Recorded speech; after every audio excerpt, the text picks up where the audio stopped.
Howdy, folks, and welcome to episode 56. Why is it a good game? Tonight I am joined by Jeff over at Hex to Hex.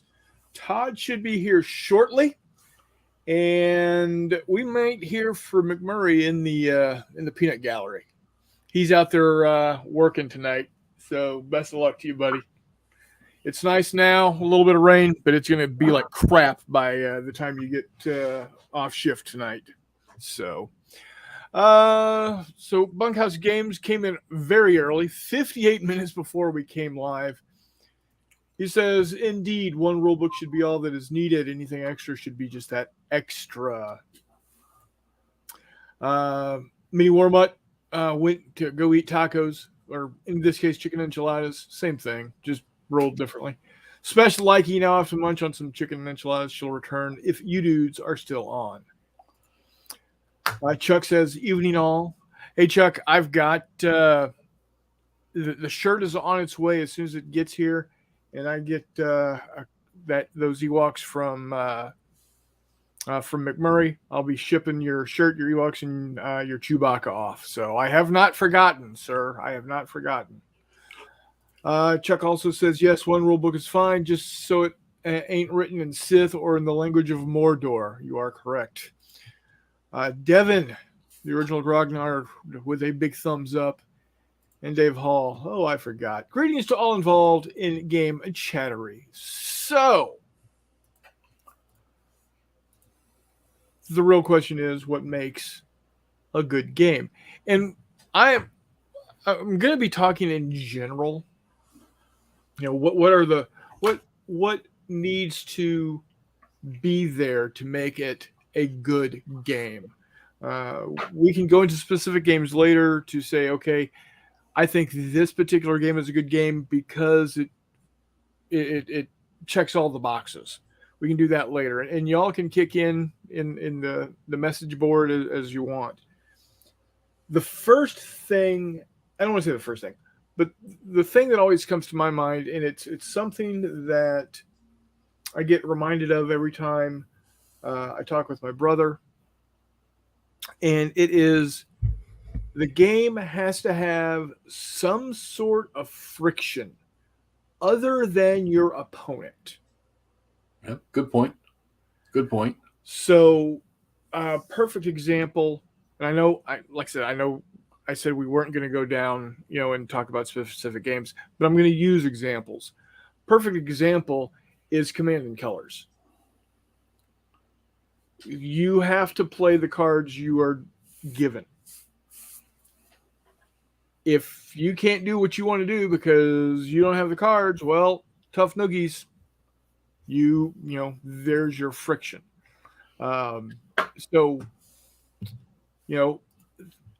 That's why, honestly, I don't think Ocean Thunder is a quote-unquote good game, because there's really no friction other than your opponent. Right. I'd like to put that in there. I just don't know how. Without it being some stupid-ass slap-on thing that just, destroys the whole premise. But if you look at, and there is Mr. Wardrobe. Hello, Todd. What's up? So, just to bring you up to speed, talking about what makes games good or makes games great. In general, the first thing I came up with is a game has to have friction other than your opponent. And the good example I gave was Commands and Colors. Okay. Because you got to play the hand of cards that you're dealt. Uh-huh. If you can't do what you want to do with the cards you're given, well, there's your friction. You got to figure out how to wage your war or beat your opponent in combat with the cards you're given. Yep. And I even went so far as saying I don't consider Ocean Thunder, my own game that I created, as a quote good game, because there's no external or there's no friction within the rules. The only friction you have is what your opponent is doing. And all of the big tournament games are like that. Warhammer 40K, Warhammer Fantasy. You can do whatever you want to do with in most cases with all of your models. There's nothing keeping you from doing what you want to do for the most part. Right. So, if there's not some sort of friction there, it's at least for me, it's immediately taken off of the really good to great game to just, it's okay. Could you argue that the friction is in the dice, and do they have any sort of like morale or anything in that? I don't know Warhammer at all, but no, not really. okay. I mean, there is a morale rule, but I mean, in some situations, in most situations, it doesn't even come into effect. Mm-hmm. Well, somewhere along the line, every game has, whether it be minor or trivial or not, all of them got to have a friction point somewhere. Because, I mean, it's not a war game. Well, okay, and there we go. There's my quote for the day: war game. Okay, not just no, and that's what we're talking about. We're talking about war games. It's just if there's no friction in it, then it's truly not a war game. I mean, yeah, exactly. It's you're just pushing models around and rolling dice, and you might as well be playing craps. If you have to make a decision at any point in a game, there's friction, I think. Yes, yeah, and that's another thing that I really look for is in the decision making. Is the decisions I'm making as whatever level commander I am supposed to be appropriate for that commander? So, in other words, in a Napoleonics game, if I'm and I might not be using the proper terminology for levels or whatever, but if I'm say a core commander, or it's a core level game, and my units are, my counters are brigades, right? Right. I shouldn't be, if an infantry brigade is being charged by cavalry, I shouldn't be making the decision as to whether the component units are going into square or not. Okay. As a corps commander, I'm expecting my battalion commanders that are probably 3 levels down from me to be making those decisions and doing what they need to do. So in my mind, that should be built into the mechanics of the dice or the mechanics in the rule. I shouldn't be saying, oh, I'm putting that brigade into square, because you don't put brigades into square. You put battalions into square, or whatever size is, your smallest. I guess in Napoleonics, that's what you're doing. Another example is if I'm a division commander or even a brigade commander, I shouldn't be tracking the type of rounds being fired by my tanks. I shouldn't be tracking the ammo, and I shouldn't be tracking what type of shells are being fired. I'm going to make, even at a battalion level, as a battalion commander, I shouldn't be saying, oh, well, this, this tank or this model, which represents a company, is shooting is going to be shooting AP, and I need to track that they've fired AP once. Shouldn't be doing that. Not at hell, not even at company. As a company commander, should I be worried about that?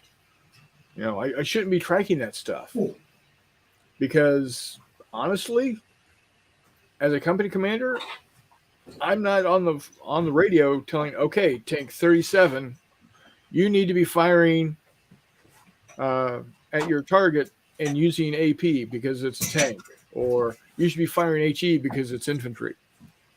They should be doing that. I should just be saying I'm shooting, and then the mechanic states, okay, that unit, that armored unit, is firing at a soft skin or an unarmored, so you're using the HE combat level, and you're not tracking rounds or anything like that. Okay, well, all right. So, I mean, okay, let's take it to a simple thing. All right, so you talked about. All right, I'm gonna take the good game thing from a different perspective. Okay, go ahead. All right, I want to buy a game. All right, I want to go get a new game, and these are the basic simple things. When you start getting into the play of the game, then we'll start talking about that stuff that you're talking about right there. And there's so many facets, but it's funny because the first thing that's going to come to my mind is it, if it's historical, which for me 99.9% of the time that's what I want. So is it something that interests me right off the bat? And then I decide, okay, I want a game on Waterloo. So I go to the store, my game store, which has every game ever made in the entire world. So I know I want Waterloo, so I'm going to go to that section, has all those Waterloo games. And then the first thing that's going to hit me about being a good game before I even see it is going to be what I see on the box.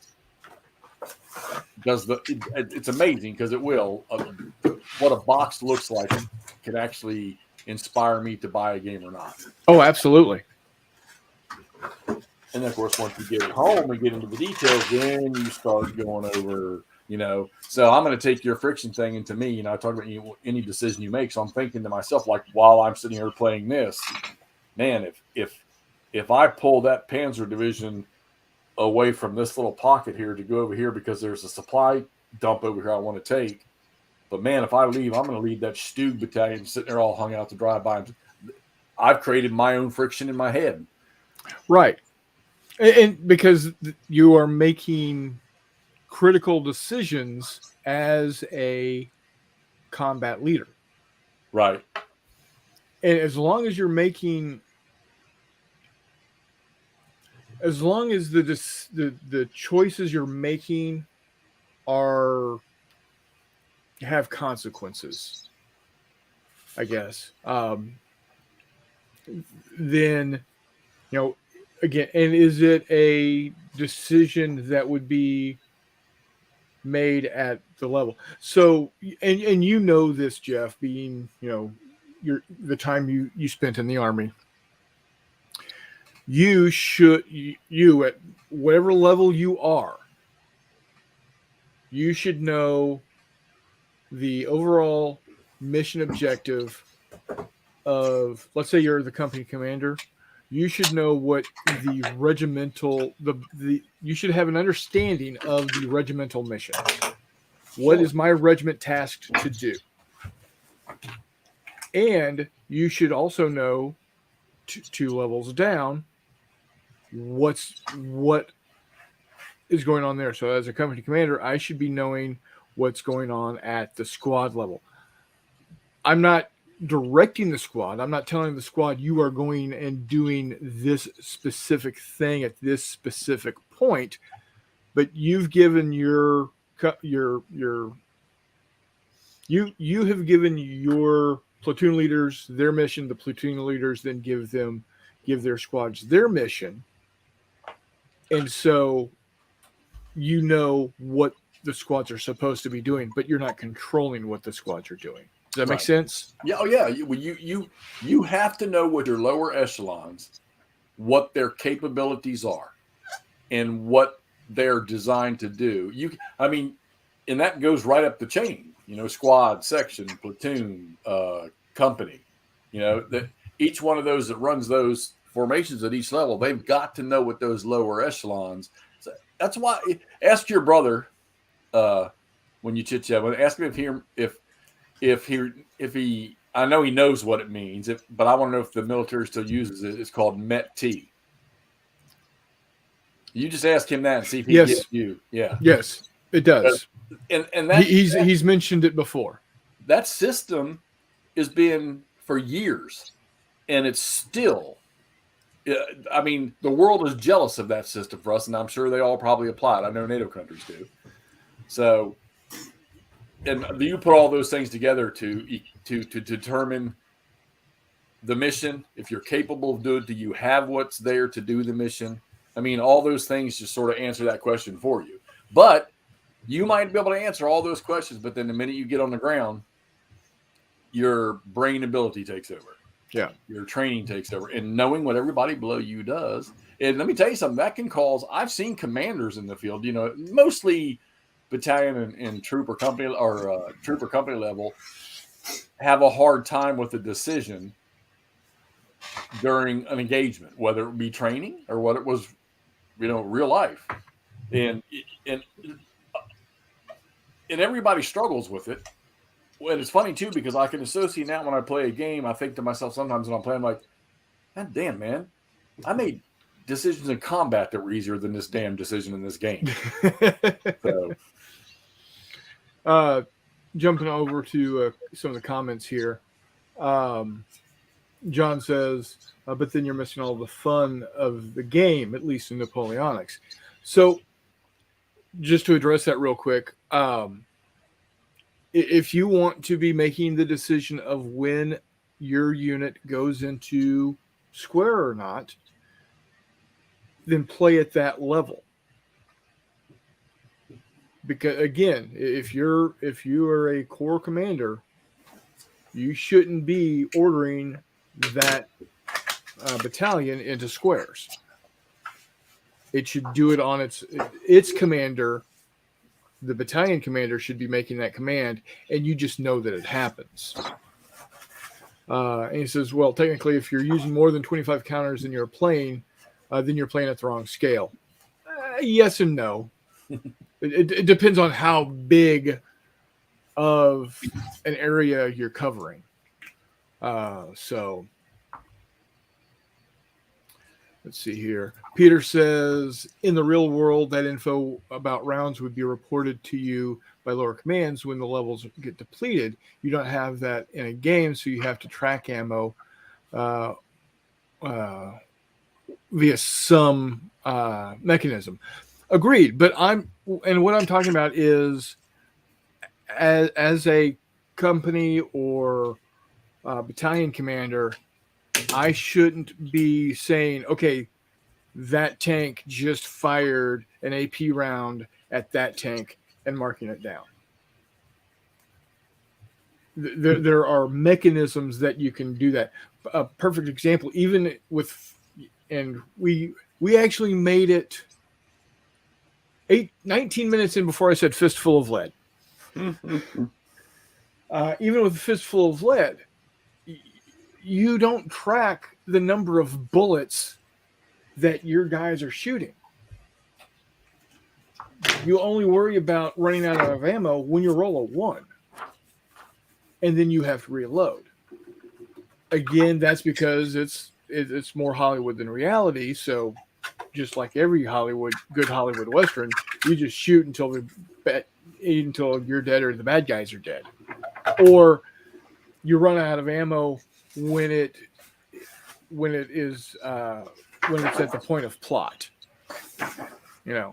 but no, I agree with you, Peter. You don't have that actual send back of, hey, we're running low on AP.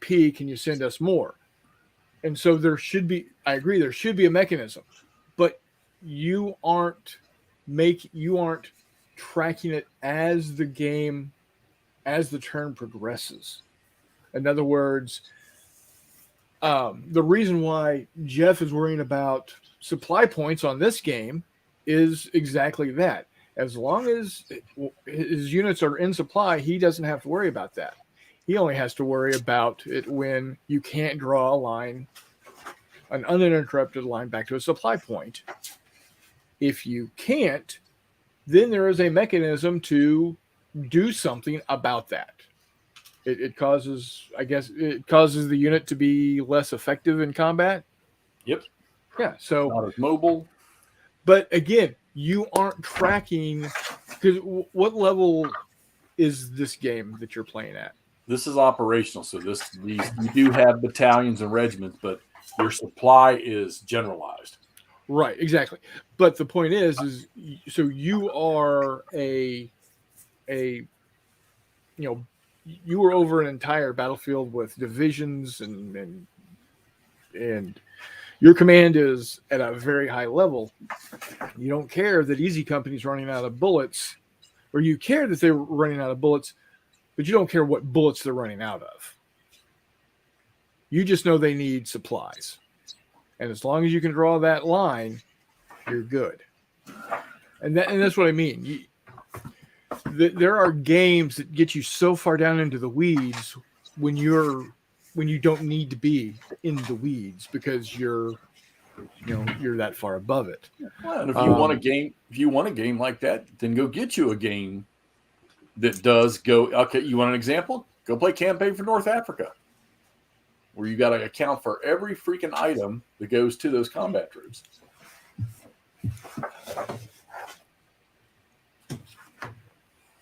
And if that's what the game is about, that's fine. But in general, if I'm playing a war game, it's not. Another example is Starfleet battles. The reason why it has the nickname Starfleet Accounting is because you're tracking crap on about ships that as a fleet commander you wouldn't give, you would not be having your fingers in it. Right. USS Enterprise has fired 14 photon torpedoes and we only have 2 left. Okay, great. As the fleet commander, it is my problem, but I'm not the one making the decision as to what type of torpedo should be fired. Right. And it's, tracking it to, and that's for every single ship. And you could have as many as 10 or 15 ships. I've seen a game where there was 4 players. Each player had 6 or 7 ships. I walked by the game. They were just starting. I went, played my Star Trek game with my brother using full thrust, 3 hours, had a blast, got through many turns, got to a conclusion, wrapped up, walked by that other game. It didn't look like more than 4 ships had moved the entire 3 hours. Now, if that's how you want to have fun, by all means, please have fun that way. But this is my opinion. That's not a fun game. That's not a good game. I would be looking to make changes immediately. Yeah. Peter also says, otherwise you have unlimited ammo and can keep going well beyond what is realistic. Again, depending on what level you're playing. There will be a mechanism that says units are running short of ammo or supplies in some way. So I'm not saying you shouldn't be tracking ammo. You shouldn't be tracking ammo at a level lower than what you should be personally concerned about. Yeah, I'm not worried about does that soldier over there have 120 rounds and clips in his. Right, exactly. Does he have enough at the time to do his job? And can he be resupplied? As long as he's got enough to start and he can be resupplied, I don't care. That's where to me, that's where that mechanism comes in. It also says, same as tracking fatigue, it has to be considered, or the core commander can push the units beyond what is realistic. Agreed. Again, but I'm not worried about first platoon. I'm not personally worried about first platoon being out of breath because they've been pushed too hard. I'm worried about, if I'm a core commander, I'm worried about, that brigade. Is that brigade still functioning at a high rate of capability? Don't think you need to track it shot by shot, but there has to be a mechanism. Exactly. Yeah. Like I said, yeah, there has to be a mechanism.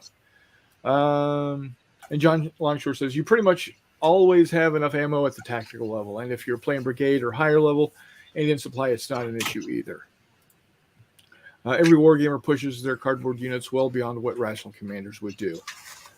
And that's why I think a good game, thank you, John, I think a good game has a good campaign system. Because if you just play a one-off game, yeah, you're going to push till death. But if you're playing in a campaign and those units that you're using right now are going to be needed to be utilized to play in the next game of the campaign, you're not going to push them as hard. You're not going to push them until they're completely wiped out. So, a good game has a campaign system in it. Peter says, at some point in a conflict, troops are pulled out of the line due to exhaustion or depletion. How do you handle that in a game? You assume they are always in supply or cohesive. Again, it's built into a mechanism. I'm, as a brigade commander or a corps commander, I'm not going to say, let's pull Alpha Company out.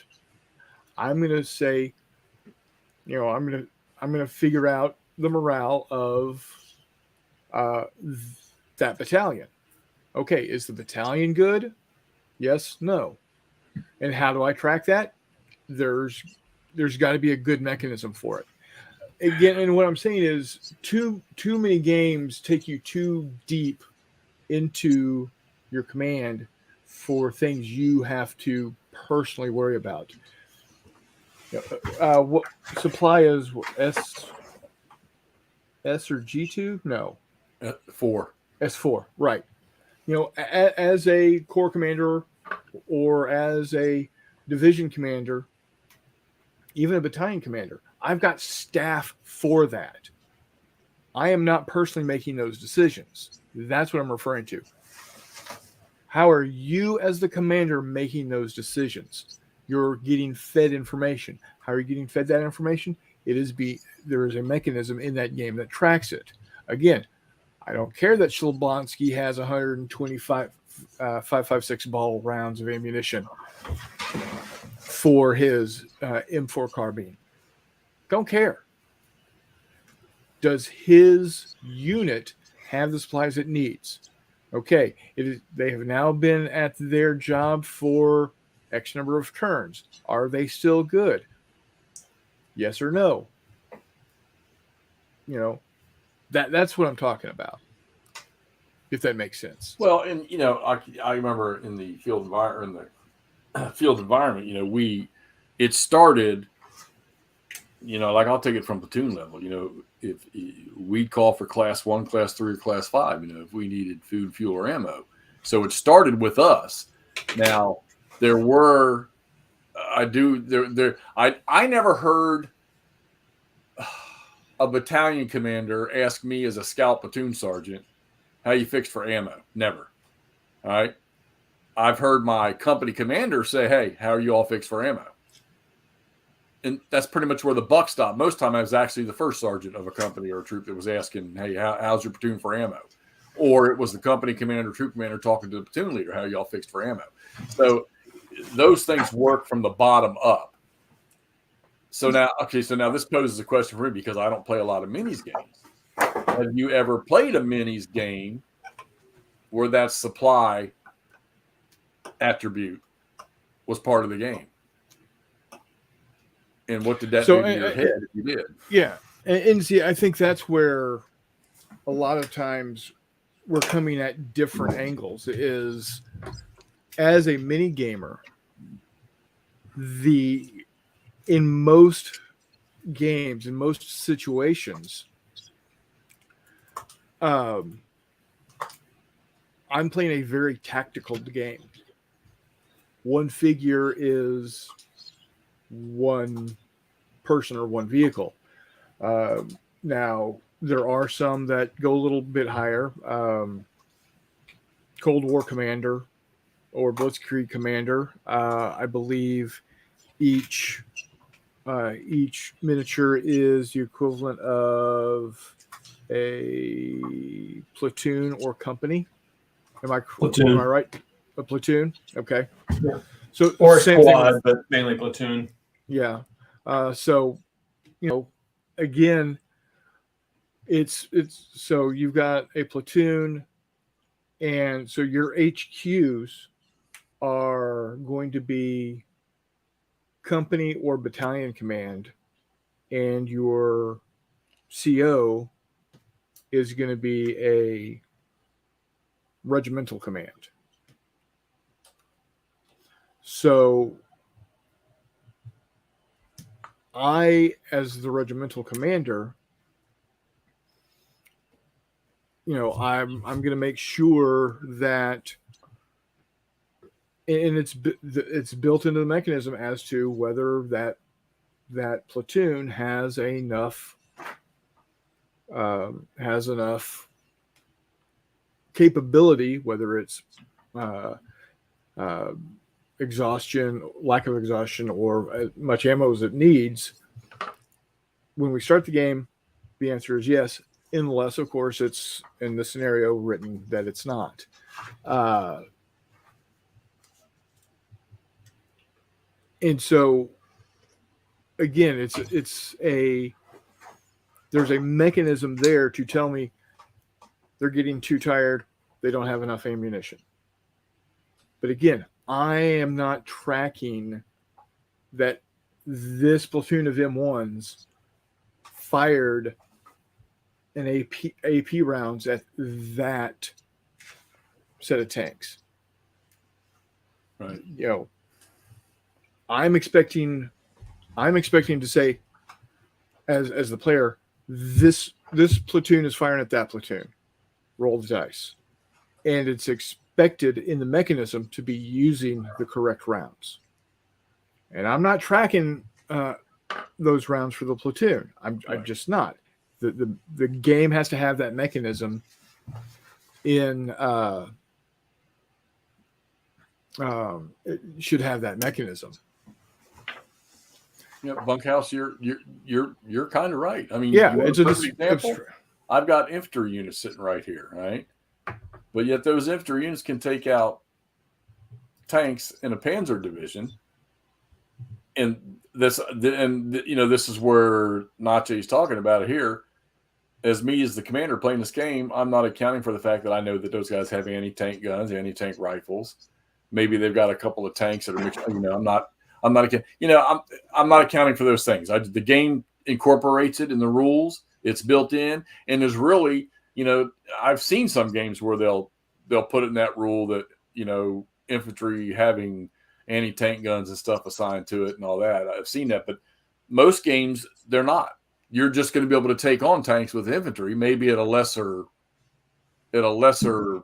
strength or whatever, but it's just incorporated. And I can't say, I mean, other than what maybe combined arms, Todd, is where we get that feel in games and hex and counter games when they apply a combined arms rule. Right. Outside of that, I can't think of too many game rule books that actually put that in the rules, make that explanation. Yeah, I can't think of anything. But, I mean, you probably said this at the beginning, Chris, but I mean, and maybe you didn't. And sorry I was late, but I mean, what's a fun game to you, right? Is a fun game, may not be a fun game to me, or right, vice versa, and whatever. So, And if you want to be a number cruncher, by all means. I mean, That's how you're wanting to have fun, then have fun that way. Jeff and I know two people that are like this, and I know other people that are. I'm sure Jeff does too. But man, they just love the crunchy games, and there's just something about them that they just dig. Until then they're not that hard, and they just get it, and they love kind of going digging in the rule book. Like I'm starting to get back into ASL, saying it's a very similar thing, right? Just you spend a lot of your time in the rule book. And that's fine by me. I don't mind doing that for that level. I don't know if I want to do it for a large operational level. Yeah, and see, and that's I guess my point is, it's more of, I want the game to be representative of the level of command that it is purporting to be. Right. And in other words, if I'm playing Monty Lamar, where each token is a company, each counter is a company, and I'm basically controlling a division or maybe two divisions, I don't need to know what rounds that company is firing. I just need to know whether they are like Peter says, whether they're competent to continue fighting. I don't want a game that says you have to keep track of the rounds that particular counter fired. Right. But some people might like that. I don't. God, no. I don't either. Like I said, I took a bare minimum in math for college for a reason. Well, there's a reason I'm not an accountant. For me, it's not the math part. Yeah, it's me as the accountant part, because I fell asleep on my first accounting test. So and it's, if I want a more a deeper level of a more of a simulation game, then I'm going to play a game where I'm at a lower command level, where I do need to worry about how many rounds got fired that last turn, or is that squad or is that fire team needing to be pulled back and replaced by another squad or fire team. But again, that's at a more tactical level, and also, what is considered tactical? To me, anything above being a company commander, you've moved. Yes, you're still in a tactical battlefield, but you're no longer making tactical decisions.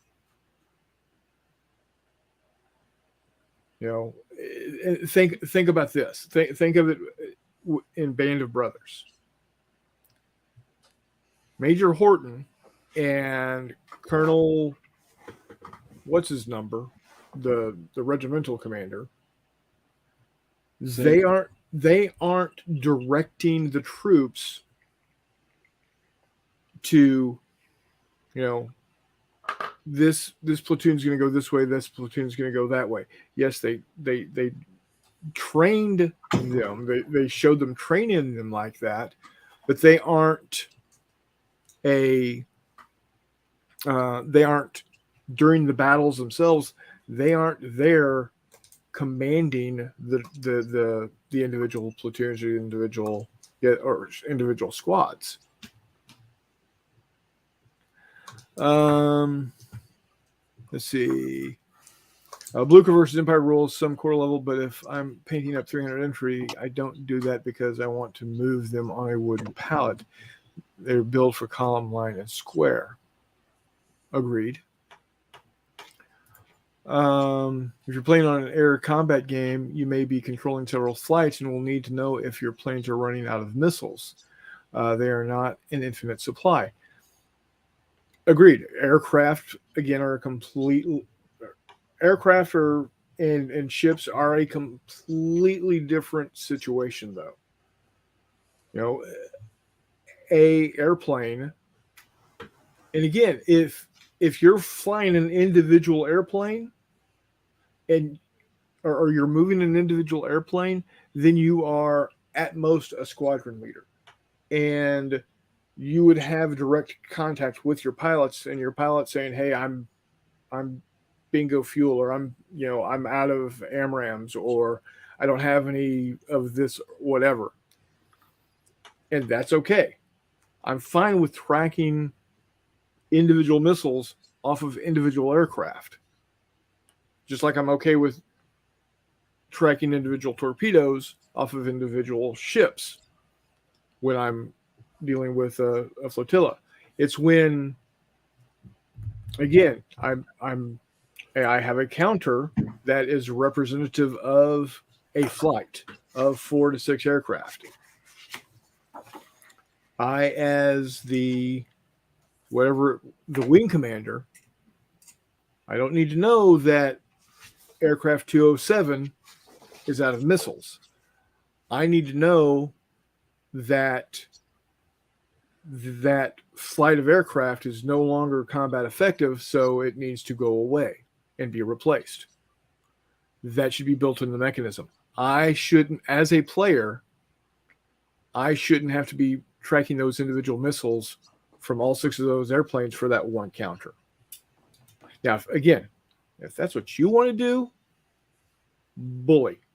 I'm not telling you you're wrong. I'm just telling you how I want to play my games. I play Check Your Six. Check Your Six absolutely tracks the number of missiles per aircraft or bombs per aircraft. Absolutely.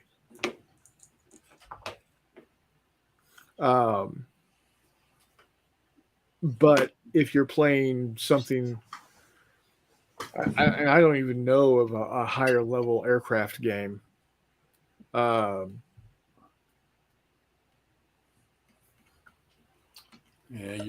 That's outside of my realm. And again, when it comes to board games, I'm very limited on my knowledge of board games of all sorts. Chuck says, sub solitaire, you track your torpedoes and deck gun ammo supplies are limited.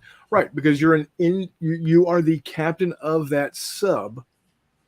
You're going to know, you're making those decisions. You're saying load that type of torpedo, or we're going to surface and fire the deck guns, because you are a sub commander.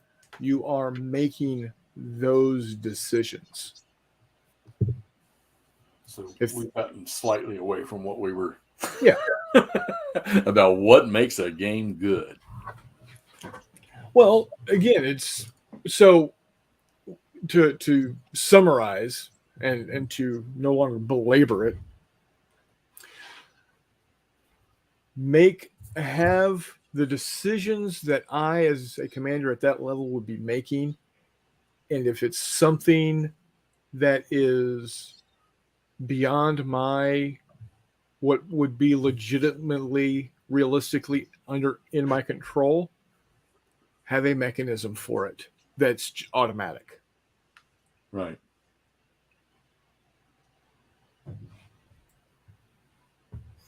You said a lot of games you're not playing at one pure command level. It's a mix. Yeah. Give me an example, Peter, because that game over there, that Civil War game I'm playing over there, you've got division, you've got a corps commander, then you've got division commanders, and then you've got brigade commanders, and the brigade commanders cannot function unless they're within range of their division commander. Right. But you, as the player, are representative of what command level? Well, in my case, you're playing solo. You're obviously you're overall, but you're still also being held accountable for the brigade commanders, for the division commanders, for the units themselves. But there's it's that chain. You've got to make sure that all 2, 3, 4 steps of that chain are within, say, a functioning range. So You're not only are you just maneuvering units for combat, Well, same with this one here, keeping them within where headquarters can reach them. You know, you're maneuvering units to stay within earshot or sight of their leader. And then that brigade leader is probably trying to stay within maybe flag range or signal range of his division commander or something like that. I mean, but you know, Right. of course, most games they try to keep that as minimal as they can, so you can focus on the moving and combat, because ultimately that's most of us that play. I mean, so this is where I get tickled with McMurray, because he has such a great, simple approach: move and fight. And if you think about it, that's what really war games were created for, to just get in there and, you know, have a non authentic version of combat in a historical environment, maybe the map, maybe the units, maybe the strengths of the units. But all in all, it's still you. You know, if I'm moving pieces around and I'm having fun, whether to me the game is a monster or whether it's just something simple, if I'm having fun with it, that's a good damn game to me. Yeah. But But having fun with this thing. yeah, you've been rolling with that one for a while, so I know you're having fun with it. So I guess, and again, it's because I am not. I am a fledgling board gamer, so you know my experience with board games is minimal. In miniatures gaming, you take on the role of like in uh, Force on Force, you're a platoon leader. In Flames of War, you're a company commander. In Blitzkrieg or Cold War Commander, you're probably Battalion. battalion commander. And you are making, when you move a unit, and that's the other thing is, you know, what is the smallest maneuver element that you're moving? So in Force on Force, as a squad leader, as the player, I'm moving an individual from point to point and firing that individual, you know, shooting an a model to a model. Same thing with Fistful of Lead.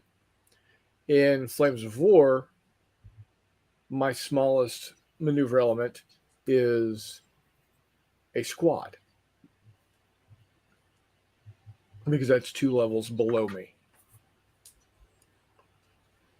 If a game is requiring me to, except in the exceptions like snipers or bazooka teams, that type of thing, if a game is requiring me to move a maneuver element more than 2 levels below me, at what command level I am, I'm playing the game at the wrong level. Does that make sense? Right. So, do board games? Do you have that in board games where, for instance, in Monte Lamar, I'm my smallest maneuver element, for the most part, there are exceptions, but for the most part, is a company. You know, able company, first of the 141st Infantry Regiment. That, and it takes three different counters to make up that battalion, and then there's 3 battalions that make up the regiment, etc. Anyway, if I'm below, if I'm moving discrete maneuver elements that are smaller than 2 levels below me, the game is being played at the wrong scale. Right. And if that happens in board games, that's going to be a board game that I don't want to play. I'll tell you that I don't worry too much about that, and for the most part, in any of the games I play, because I don't really know what those commanders do. For the most part, I have a general idea in some cases, but so I guess that's an element that doesn't impact me. But I do have 13 things here that I do think about. Oh, you've been scribbling. Well, it's actually not 13 things. I was just trying to think of how I'd answer this question. And ultimately, what makes a good game is when you play it, whether solo or with an opponent or a group of friends, are you having fun? Ultimately, that's the real what makes a good game. Because the reason I play games is the social aspect of gaming. I don't solo game real well. I can't get myself to solo game because to me gaming is a social interaction. So I think we represent three different scales in that here. I think you're probably on that end, I'm in the middle, and Jeff's on the other end. But I'm speaking for Jeff, so I would say Jeff would be amenable to playing with opponents if they were available. Yeah. I don't know, man. Depends on the person, right? I could pull it off with you guys, but I mean, I've got my buddy down the road here, which I've played one game with the four of us, and it was my first point-to-point game, and it was fun. Took us a month to do it, but it was fun. And then he and I co-opted, just much like Todd and I did, a Great Campaigns and American Civil War game, and it was fun. Then I tried to play a third game opposed with him, and I think with me is I don't like to be away from my comfortable confines, and I get antsy unless I'm on a golf course. That's a different story.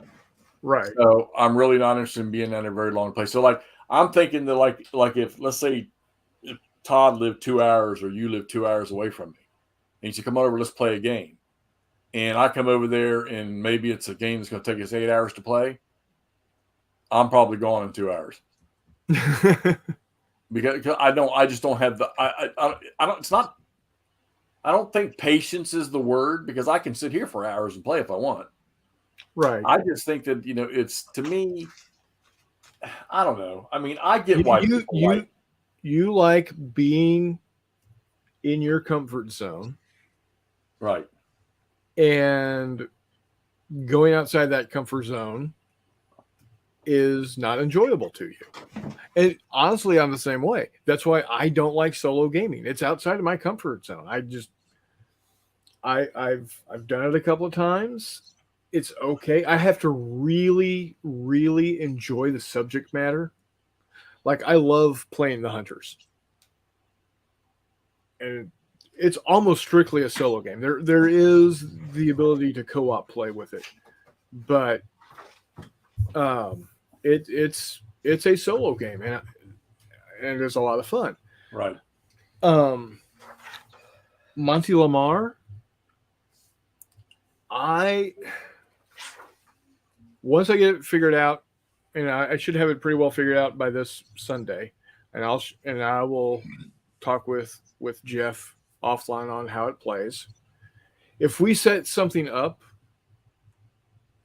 where I've got my map out, he's got his map out, and we're playing in our own games individually, I think I'll be able to do that, because there's that social interaction. We're hanging out together playing the same game, and it doesn't even have to be the same game. It could be like what you and Todd are doing right now, playing two completely different games while we're having this discussion. But because there's the social interaction there, I would be able to do that. I could solo game like that. Right. I'm not going to get as much accomplished doing this because we're chit-chatting.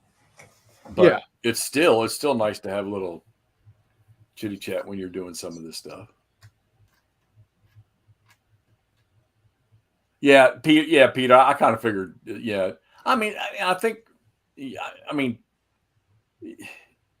Todd's probably one of those ones that he can jump off either side of the fence and play with somebody or play solo. Either way, he has fun doing either way.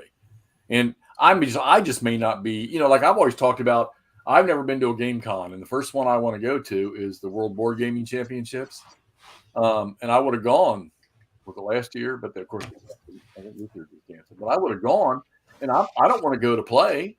I want to go to see what other people do when they're playing, and then I want to browse the vendor tables. Right. I don't want to play against anybody or even for fun. I don't want to go and learn a game. I'm not very strong on. If I need help with a game, it's like squad leader. Todd helping me with squad leader. I don't want Todd to teach me squad leader, but I want Todd to straighten me out when I don't know something in squad leader that I'm doing. And that works great for me.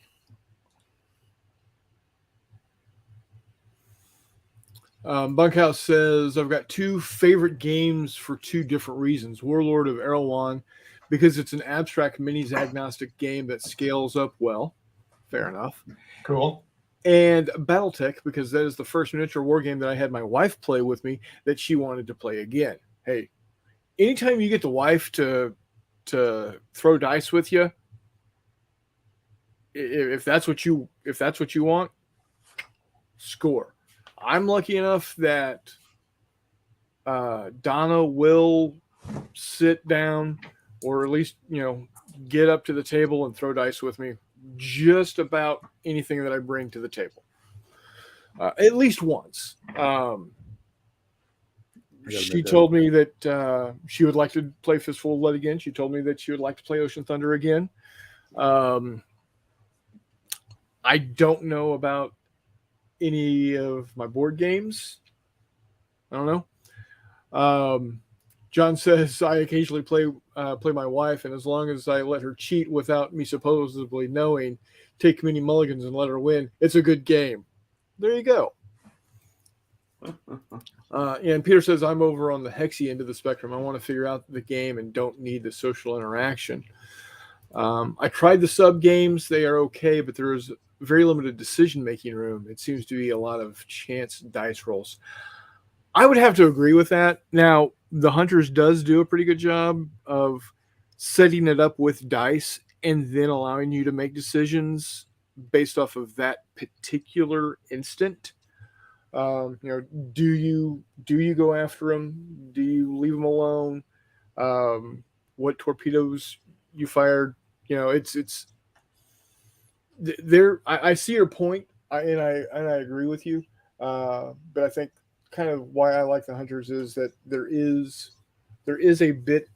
some, once you get to the point of am I attacking the subs, there is still some decision making. So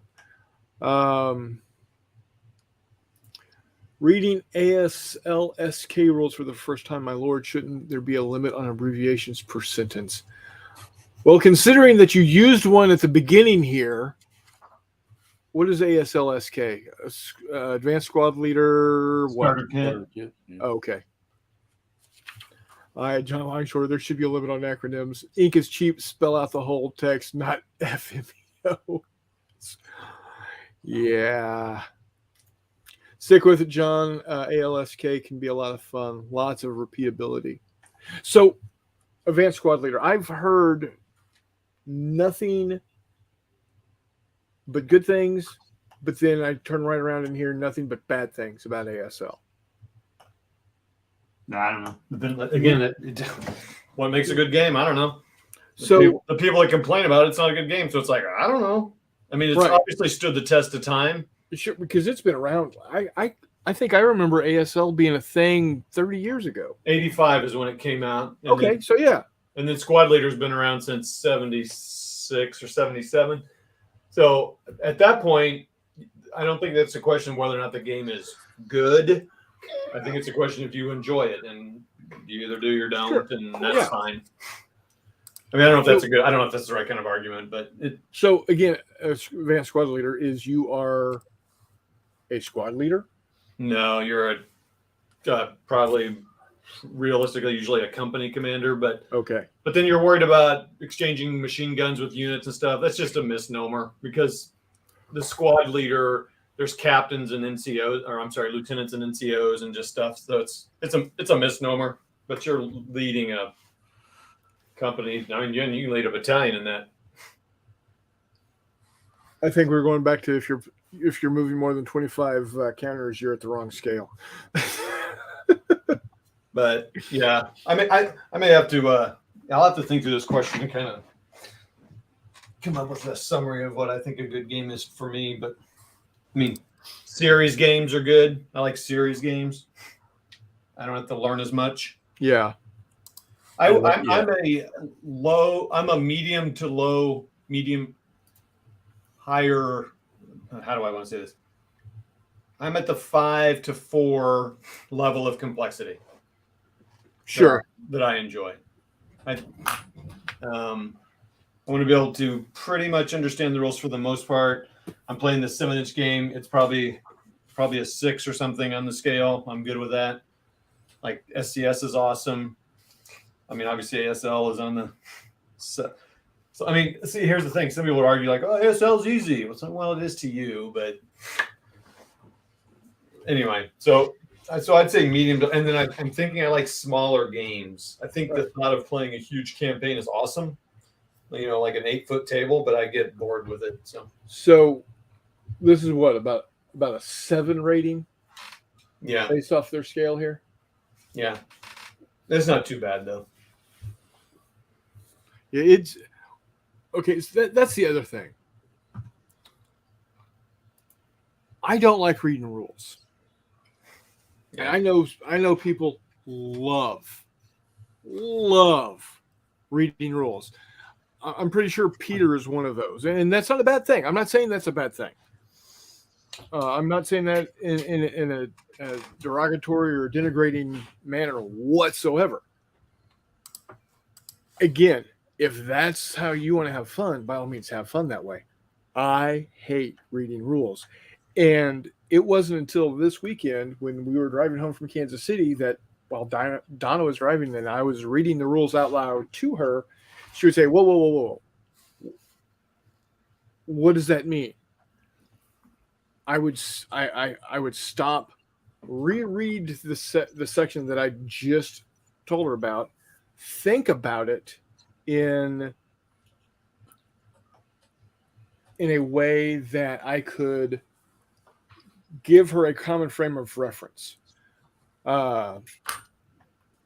So, for instance, we were talking about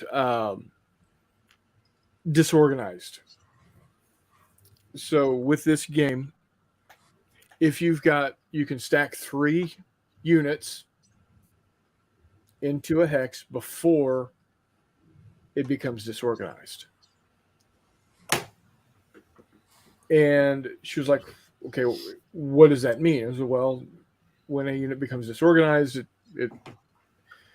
it becomes less combat effective. You can't do as much with it. And I said, so think about this, because we were both senior leaders in the Civil Air Patrol for a while. He said, okay, remember at the squadron building, we had the back classroom, we had the front classroom, and we had the senior members' office area.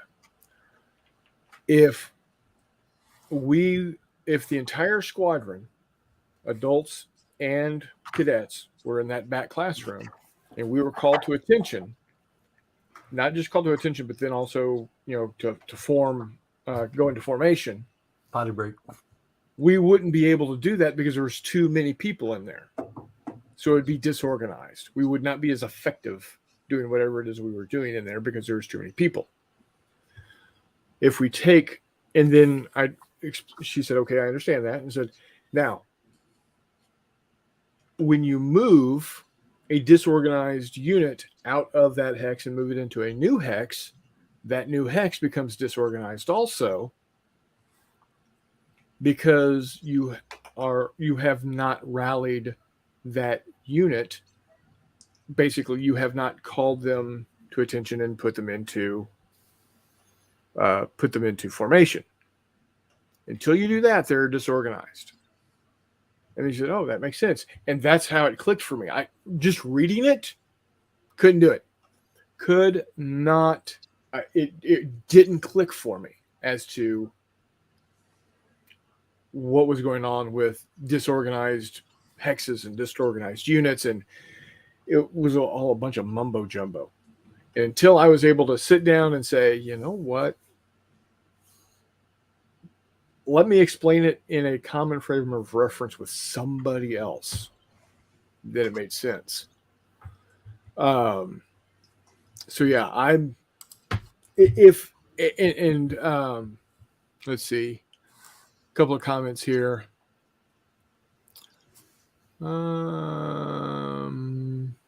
ASL is an investment. It takes time to get good at it from a winning point of view and from getting a basic comfort with all the rules. Well, I don't think anybody is ever going to have comfort with all the rules. 100%. I played a guy that's played for 30 years, made scenario packs, and he still had to look up rules Yeah. on what I thought would probably be basic things. But and this thing, some people grasp onto ideas in the rules better than others. So you, Todd, you and I could be playing the same board game, and I'm getting down how morale works, and you're figuring out how movement works a lot better than I could, or something to that effect. right. It's just the way how each of us think. John says, but I'm realizing that I'm into more miniatures at heart. I'm going to be honest. I am a miniatures wargamer. I like seeing the 3D representation of my counters. I like seeing this instead of this. But that's me. Now, if you get, if I get into something that, I can't do very well with miniatures, then yeah, I'll play the board game. Or if it's a hyper-focused type of thing. ATS is a good tactical level game. What's ATS? Advanced Joe Brooks system. Okay. It's probably the closest to. I don't know. It's hard. It's more. It's like next to ASL in complexity. ASL and then ATS and then lock and load and then conflict of heroes. ASL is not easy, but the games don't last long. So if you screw up, you don't lose a lot of time. Just start over. Oh, very good. All right. SBI War in Europe, GDW Fire in the East, Scorched Earth, and Urals are the best games I've played. Oh, and Elon Hill's Third Reich. But anything Napoleon takes my heart. John, I could never get into Napoleonics, just like I could never get into the American Civil War. I don't know why. What you got there? John, let's play. Come on. Wellington's Victory. There you go. Peter says, try reading the full set of the rules of combat at sea. That is a binder of information. Apparently so is ASL from what I saw from Todd. Like 3-inch. We're not playing that one anymore.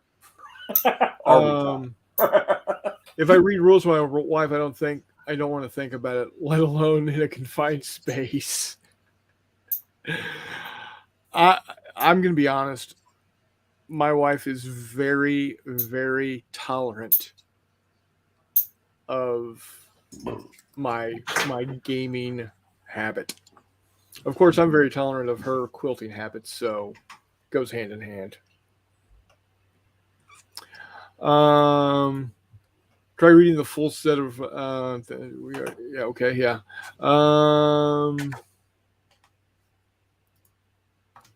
I love complex rules, advanced specific theater of operations, Goss, or Death Ride. Death Ride's a tough one. I'll get around to that eventually, thanks to Mr. It's not necessarily the complexity of a game that bothers me. Again, it's I read very well. It's just sometimes how these rules are written are not the way I'm used to reading. Does that make sense? Well, I'm gonna tell you this: if you pick up a set of rules, and you get okay, probably more for somebody who's just sort of starting to dabble in that, and you pick up a set of rules and you're starting to read the rules, and it just drives you up the wall. Probably time to put that one down and find something else. Yeah, and I don't think that so like with Monty Lamar, it's just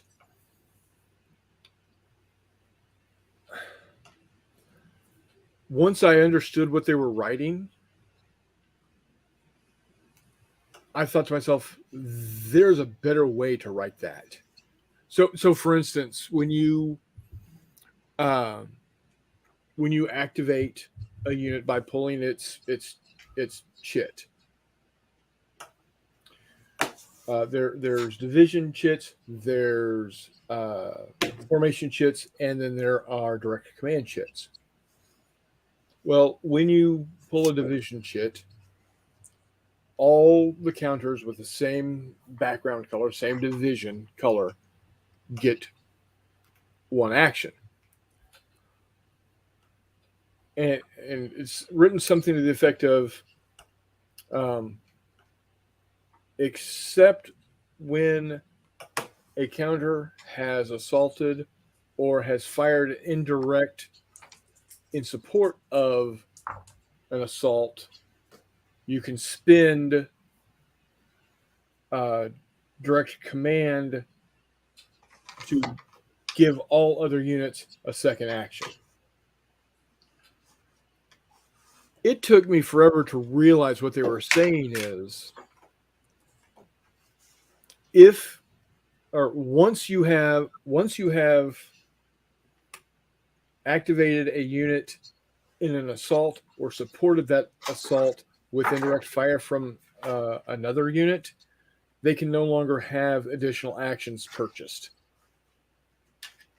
Why couldn't they have written it that way? Well, I'll tell you what, Yeah. that Monte Lamar game, I'd have to do with that exactly what I'm doing with this game. I have not read all the rules to Stalingrad 42.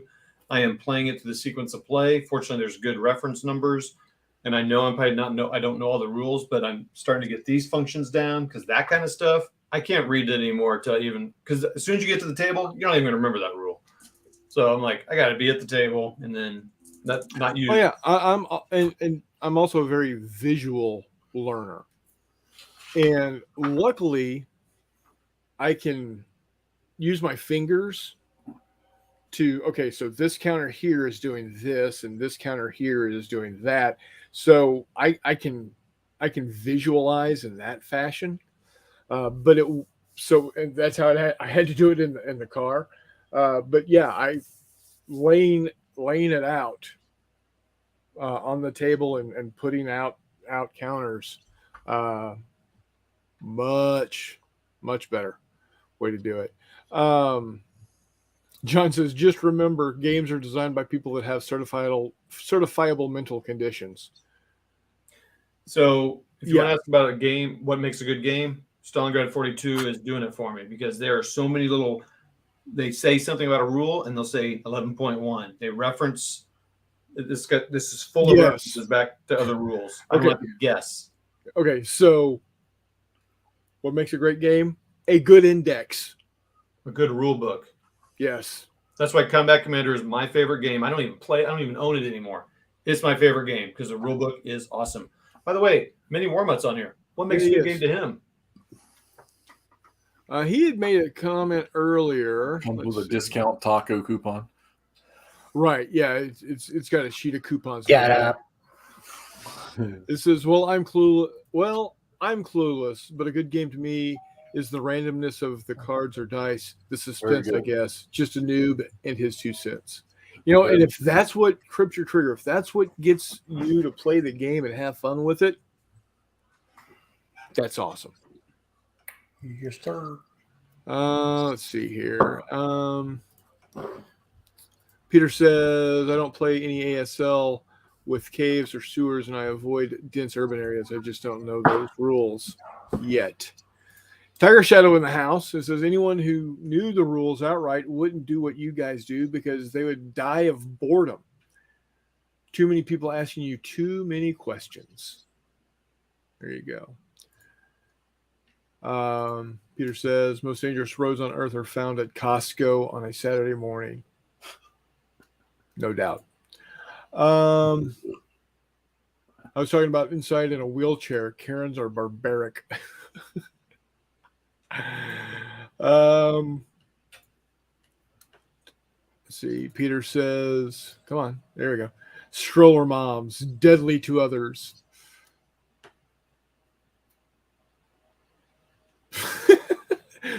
Adds new meaning to being in the meatloaf aisle and hearing someone yell ramming speed.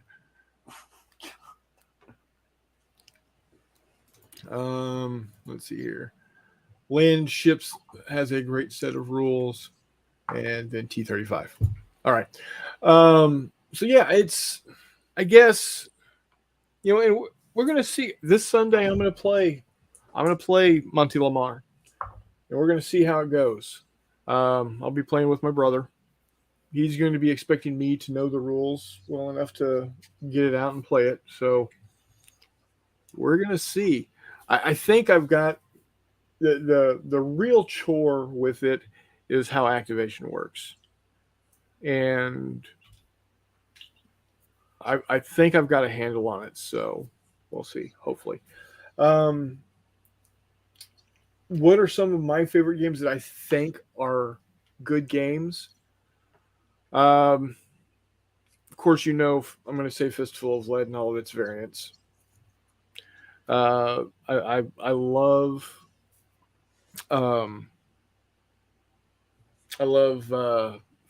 Force on Force, and again, it's because they do a good job of focusing on what they set out to do. So with Fistful of Lead, it's not about reality. It's about Hollywood. It's about being able to, do the things you would see in a movie and it look right.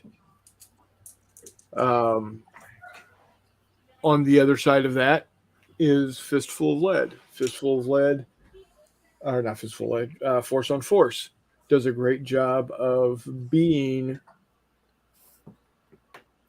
a very realistic, not quite simulation game, because they don't make a differentiation between an M16 and an AK-47, because in the long run, there is a difference with no, yes they are different weapons, but ultimately they do the same thing equally at the ranges that you're dealing with.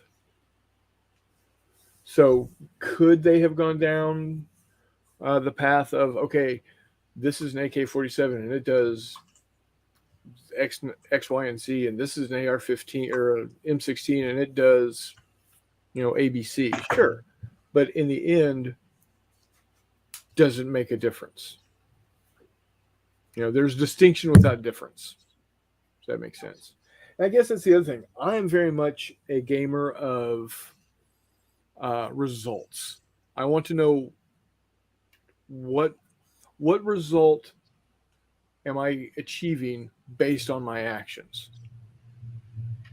I'm not a procedural gamer. In other words, I don't need to know the ins and outs of what is exactly happening to get me to my end goal. And I know there are people that are completely different. And again, that's okay. It's just not my cup of tea. You would not like ASL then because it's procedural. Oh, no. No, I think that's why I like lock and load games.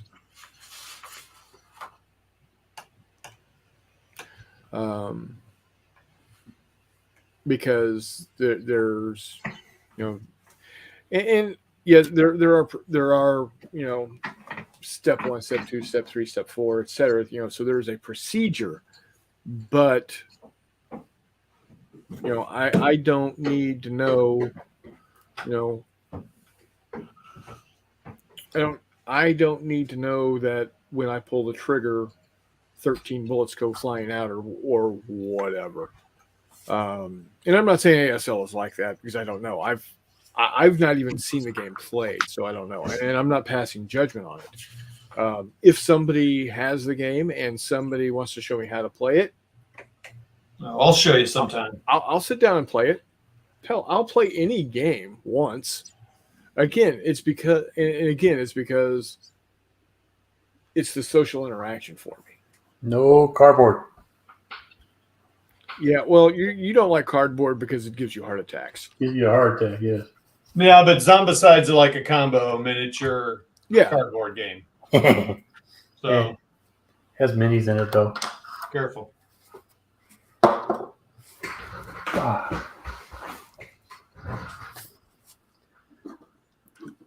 Todd, you gotta stop me, man. I'm about ready to buy an undead army now. you're killing me. I still need to send you that information. What I got for frickin' Romans or Yeah. Greeks or whoever the hell they are. Yeah, I'm 10 away from getting these Spartans done, man. I'm getting a little sick of them right now, too. Right. Because I'm looking at other stuff I want to move on to.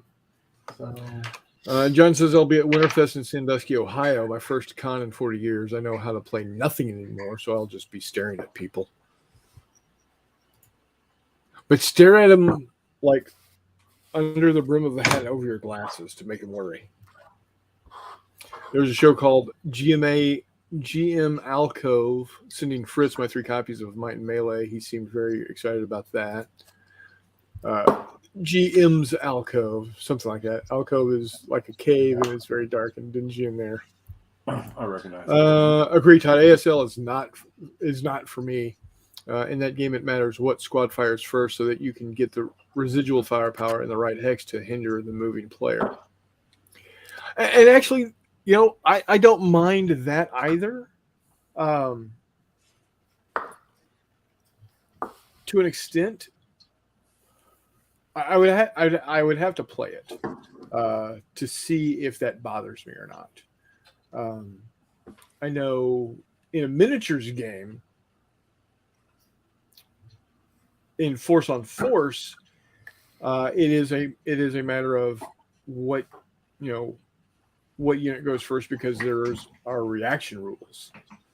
So if I move this unit can react to this, and then if this unit reacts to him, then this unit can react to here. And they've actually clipped it to where there can only be two reactions to any one movement, which is good because it got ridiculous there at one point in time. I think I saw a game being played, not very well, but it was being played where a single movement triggered like 7 reactions. And it's like, oh my God.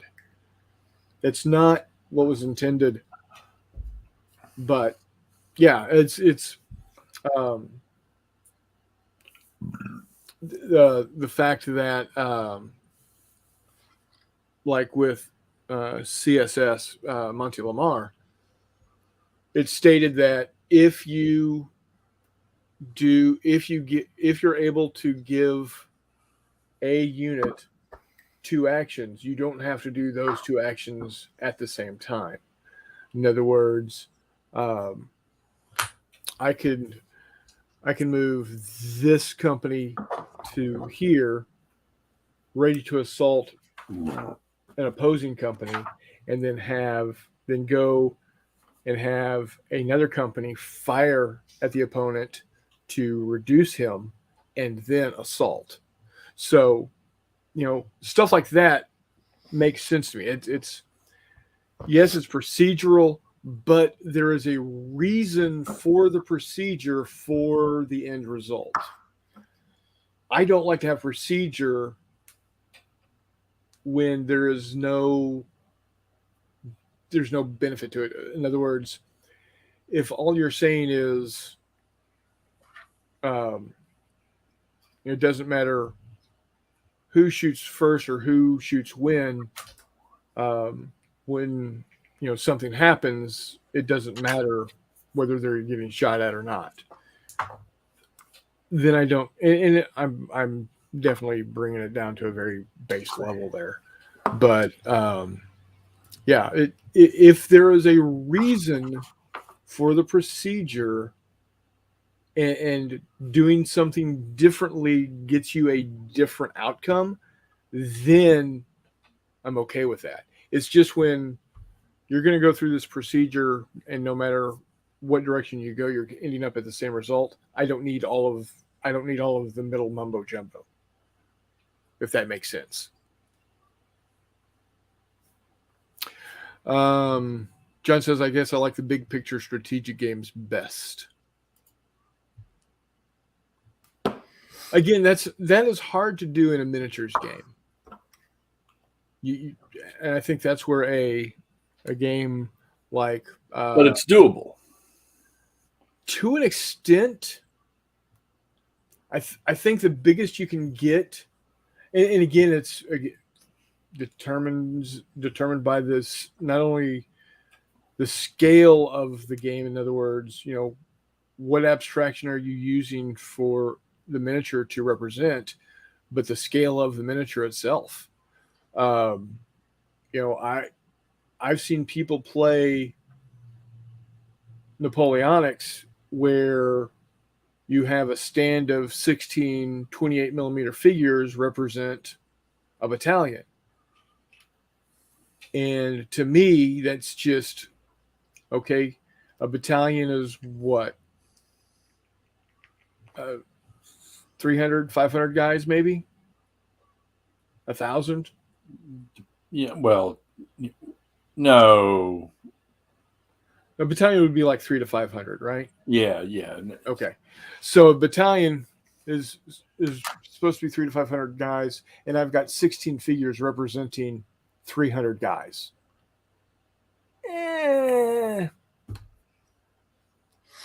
Now, if you change that to, let's say, 6 millimeter, and now you've got 16 stands, but each stand has 10 guys on it. Now I've got 160 guys representing 300 guys. To me, that looks better. I could imagine what it'd be like to see 328 millimeters out there, man. That'd be great. Yeah, but then you're dealing, you're dealing with blocks 18 inches by 18 inches, and you need to have, a basketball court to play. John, which would be cool. John, if you and I are going together to a conference, I say we're going teeth out, brother. Tea towels? What? Teeth out. Oh. You want to gum your food? Well, now, if we ever have one of those cons here in West Virginia, that's going to be customary.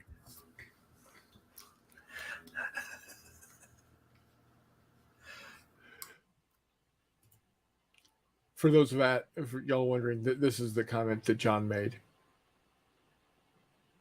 Again, we established that the teeth brush was invented in West Virginia, because if it had been invented anywhere else, it would be called the teeth brush.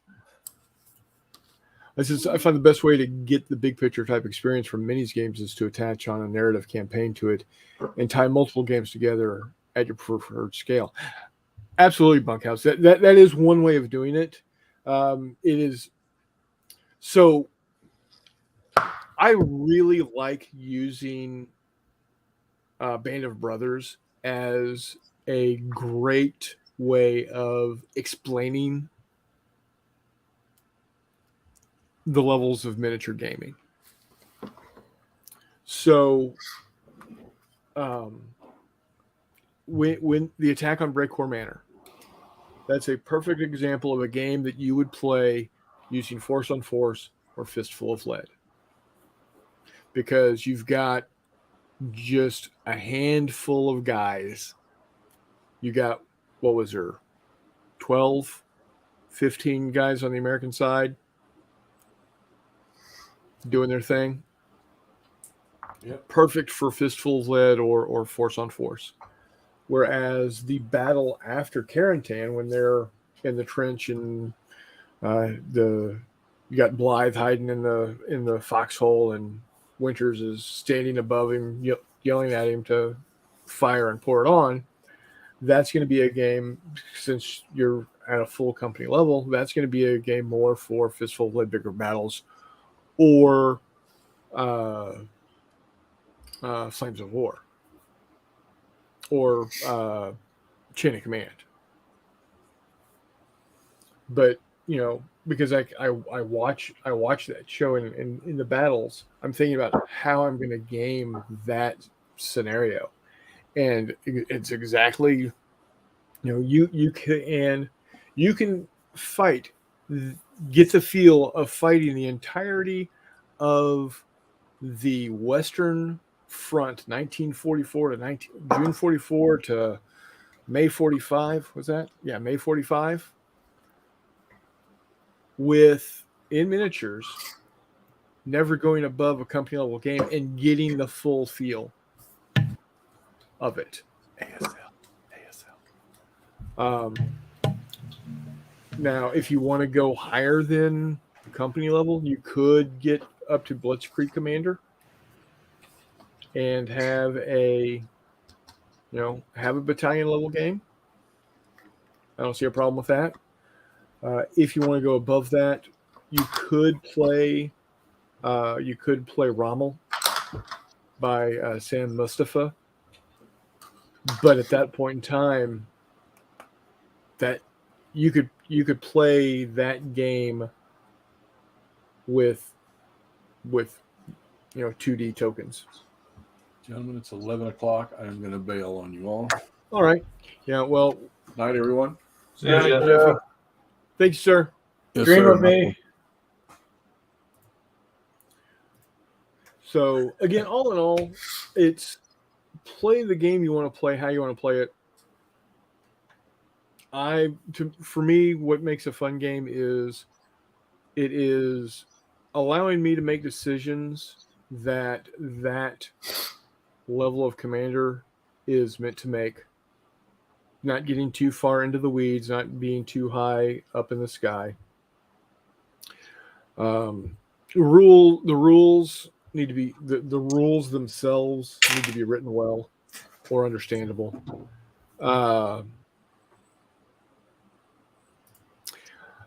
Peter says, could you effectively game something like Operation Uranus or Bagration with miniatures? You can do components of those. Rommel, you could, I think. In Rommel, yes, you could.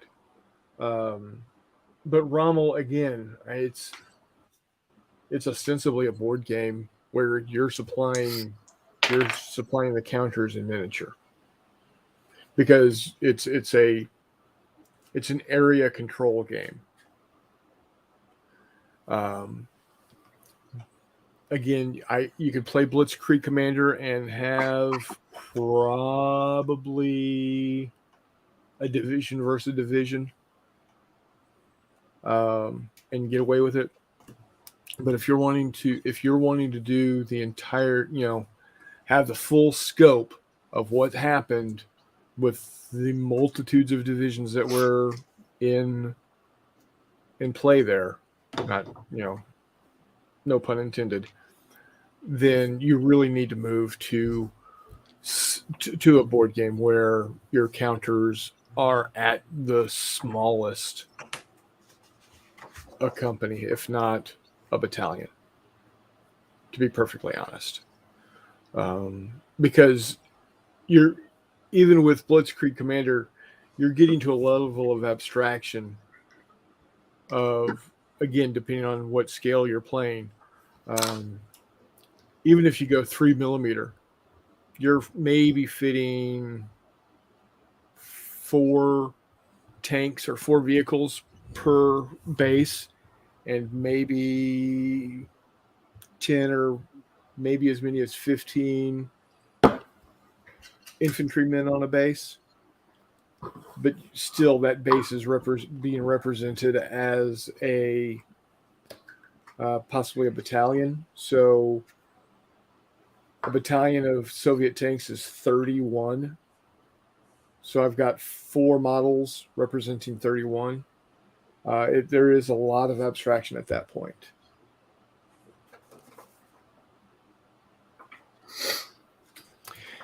John, GHQ miniatures with 1 tank or 3 soldiers as a division. Again, that's just a huge abstraction. And all at that point in time, really, all you're doing is stating that I've got I've got a 3-dimensional counter from a board game.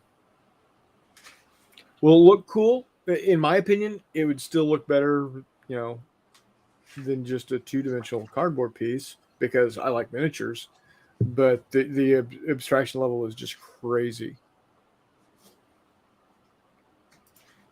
Oh, absolutely, Peter. Yeah, playing ASL type scenarios with minis would be fun because each counter was a platoon or a squad. Squad and half squad and leaders. Squads, half squads, and leaders. Okay. And heroes and teams. Yeah. Crews or whatever. John asks, what would be worse is playing Trafalgar on a 1-to-1 basis?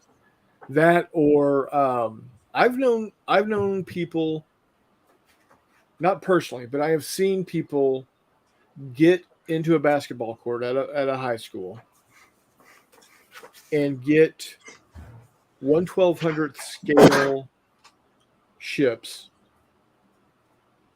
and play out Battle of Jutland. Crazy talk. Because Battle of Jutland had just an enormous number. And I know Trafalgar had a huge number of ships, but yeah, crazy. So the rules need to be written well. It's got to have the right. I have to be making the right decisions for the command level that the game is portraying itself to be. Yes, there should be a mechanism for for ammo and morale and fatigue. Yes, but again, if I as a battalion commander would not be making a decision as to how a squad is going to be fighting, I shouldn't be making those decisions. And the good rule, just good rules, proper level, is visually appealing. Whether it's miniatures or it's a board game, it needs to be visually appealing.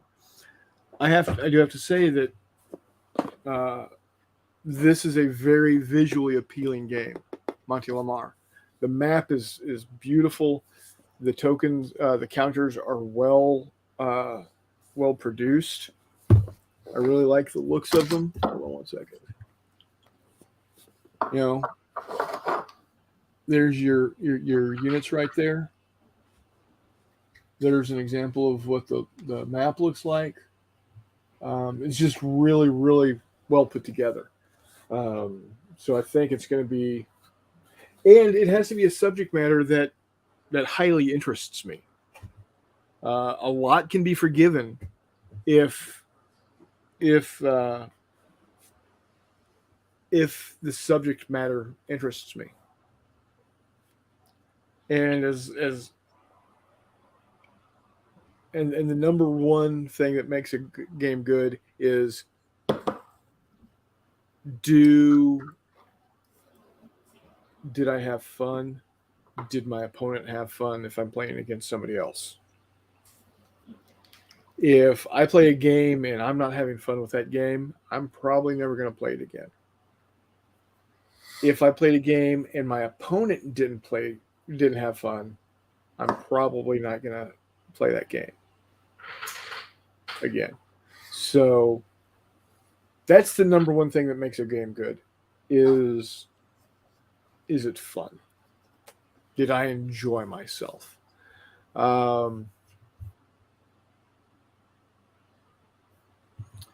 Peter says, in the armor in ASL is quite detailed, so that would look good as minis. That's another game that I really like. At many different levels is What a Tanker. It's making it. It's got friction with the command dice rolls. It's it's giving me um, the proper level of decisions to make as to, you know, am I buttoned up? Um, am I not buttoned up? You know, do I move forward? Do I stay where I am? Do I turn my turret? Um, you know, aiming, etc. It does everything that me as a tank commander would be doing. Um, and so the rules are easy. There's not a lot of them, and everybody, almost everybody that I've ever played the game with, has enjoyed it immensely. Yeah, that's a cool game. So that's one of my, you know, top games right there. So, but I'm having fun. My opponents are having fun. The rules are easy to read. The command level is appropriate. Good index. There you go. Five things that your game needs to have if I'm gonna like it. Those might not be the same five things that you look for in a game. Um, you said randomness with the dice and Yeah. the cards. Yep. Yep. That there's your onboard friction. Yep. So I'm down with that. I'm good with that. And it has to look good. It's got to be visually appealing, because why play a game if it's not visually appealing? True. Peter says good games don't have crazy high stacking. Well, and again, that's because, you know, you can only physically fit so many people within an area. So, you know, that's another thing. The scale has to be right. So if the map says each hex is 150 meters, well, you're not going to get an entire company. I mean, you could get an entire company in that 150 meters, but they're going to be, you know, nuts to elbows in there and not be able to, you know, really do much. You know, you're at 150 meters, you're probably looking more at a platoon level coverage. You know, that being said, you know, if your hex is a kilometer, you know, your counters better be representative of at least a company. You know, so you know the scale has to be right. Yeah, but there's some games that, man, they stick, you know, 4 or 5 counters, military counters, and you can have leaders, some pre-stacking units, disrupted supply counters. I mean, you can get, you know, 15, 20 counters in a 15 counters in a hex, and like, oh boy. Yeah, I agree. Well, Limited stacking, like this one, you can only have 4. now is that for um, combat counters, or is that total everything? Yeah, that's 4 combat counters for Okay. German and 3 for Russian. But then you can have like a disrupted counter or a command counter or something in there, but it's pretty rare. Yeah. I mean, and usually if it's disrupted, usually the whole stack's disrupted, so it's 1. You have to do 1 for each. Right. So. Peter says Thunder in the East is tough because there's so many status and action markers in a stack along with the base troop markers. Yeah, and that's, I guess that's another thing that I don't like clutter. Now, Fistful of Lead is pretty token heavy. However, you can reduce that by putting your status markers on the unit cards or the character cards. So, you know, if you've got a guy that is taking 2 points of shock, instead of having the 2 shock markers out next to his miniature, you put them back on his card, his roster card. So, Well, I think we've belabored this quite enough. I'm actually starting to get a bit of a sore throat. Yeah. Right. But, oh, Todd, Yeah. can you see your screen? Uh-huh. Look at it. Look at it. Yippee. That's not a frog foot, is it? Or Yes, SU-25 Frogfoot. yeah, it is. Wow. He'll be attacking. They'll be attacking columns of M1s and M60s this Saturday. Oh wow. Just like the A-10 is going to be attacking T-55s and T-72s. Also got a couple of AH-1 Cobras and at least one Mi-24 Hind. Sweet. Yeah, so we're play testing the new combat Cold War Commander this Saturday about 2 or 3 Central Time. We don't probably 3 o'clock is when we'd actually start playing.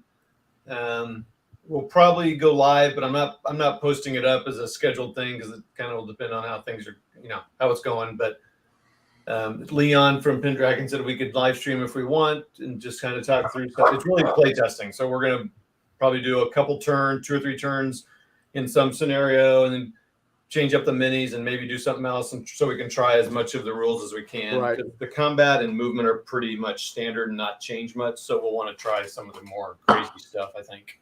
Yeah, So like onboard artillery, offboard artillery, ambushing, aircraft, hidden deployment. That oh type yeah, of hidden stuff. stuff. Yeah. So, anywho, Chris is coming over, and then probably McMurray will stop by before work, and we'll probably be playing over here. I'm thinking like a 4x4 area to play on, so we can That should be sufficient. so we can get engaged quickly. So. Yep. Yeah. So Anywho, so we'll probably live stream some of that on Saturday. So take a look at that again, probably 3 o'clock Central Standard Time. yep. Cool. Peter says thanks. Great conversation. Have a great week. Nice playing. You too. Thanks for dropping in, Peter. It was a good conversation. I enjoyed it greatly. You have a great week as well. I don't know where you are, but we're going to have snow here in the next 12 hours, and it's going to suck. And thank you. My printer did a great job. Actually, I found this STL on Thingiverse for free. Oh wow! So there you have it. You don't always have to pay big dollars to get good STLs, but it is a crapshoot sometimes. And then Tiger Shadow says, "Great chat, now Jay. Thank you. Thanks to the guys too. You're welcome, sir. It's greatly appreciated that you dropped in. Thank you very much." So, all right, guys. Until Saturday, I'm sure, I am positive that Todd's internet could support 2 streams, so we might simulcast him on his channel and my channel. We'll have to see. Who knows? So until next time, guys, we will see you. Oh, and Chuck says thanks to all. And until next time, we will see you on the flip side. Cue the music.